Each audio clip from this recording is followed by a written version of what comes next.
డెఫినెట్గా కొన్న భూమి రేటు తగ్గదు, పెరుగుతుందే తప్ప తరగదు. ఎందుకంటే మీరు బాగా చూస్తే తెలంగాణ అండ్ ఏపీ రెండు విడిపోతున్నప్పుడు ఒకవేళ తెలంగాణ ఏర్పడితే అసలు హైదరాబాదులో భూములు ఎవరు కొన్నారని చెప్పేసి ప్రచారం జరిగింది. మరి తెలంగాణ వచ్చిన తర్వాత భూముల రేట్లు తగ్గినాయా పెరిగినాయా?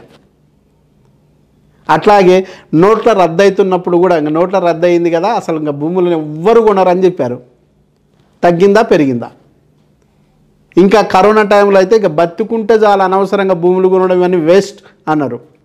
కరోనా తర్వాత భూమి రేటు తగ్గిందా పెరిగిందా? ఫస్ట్ కరోనా టైంలో హెచ్ఎండి వేలం వేస్తే కోకాపేటలో 63 కోట్లు పర్ ఎకరా పోతే అబ్బా అన్నారు. అదే మూడో కరోనాకు మళ్ళీ యాక్షన్ వేస్తే 1 ఎకరా 100 కోట్లకు పై పోయిందా లేదా? తగ్గిందా పెరిగిందా?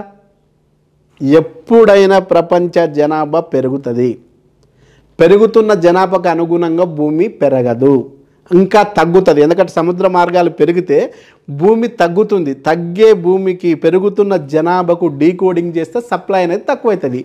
సప్లై తక్కువ ఉన్న దానికి ఎకనామిక్ సూత్రం ప్రకారం ఎనీ టైం డిమాండ్ ఉంటుంది.